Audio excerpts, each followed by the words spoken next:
Good afternoon, folks. Robert T. Scott coming back at you. This is Beware the Image, subtitled Eye on Corruption. And my topic today is what is forgiveness without forgiveness? I'm doing this show to attempt to clear up some of the lies and misteaching of the subject of forgiveness. Now I know you bleeding hearts out there that teach that whatever anyone does to you, we should just forgive, forgive, forgive. I'm going to tell you of at least one group that loves for preachers and other Christians to teach such unbalanced teaching. It's the legal system, folks. The laws that they have designed to basically screw people over. Your lawyer, judge, politician that loves that teaching. They think, wow, it's open season on milking and bilking. The church isn't going to say anything. They even teach Christians to obey the law of the land, and the leaders will put there by God. How dare you say anything about lawyers, judges, or politicians? Well, let me remind you people that think Christians or anyone else, for that matter, should just be throw rugs for the oppressors and abusers out there. When Paul wrote those scriptures about obeying the laws of the land, and your leaders are a terror to good works, as he said, or in other words, he was sucking up.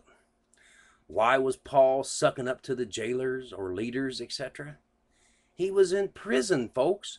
Jail, folks. He was also later beheaded by those same people. So if you're in jail, especially in that time, are you going to badmouth your jailer or Caesar, etc.? Do you think doesn't the jails or prison monitor the inmates' mail today? Because in another part of the New Testament, he talked about spiritual wickedness in high places. The fact that Paul sucked up to the legal trash of his day, hey, he was human. It probably kept his head on a little while longer, so he could write some of those letters to the young Christians out there. I wouldn't fault him for that, would you? Now back to loving your enemy, etc., etc. You know that when we're young and inexperienced, we may fall prey to a lot of wolves in sheep's clothing, as Jesus put it.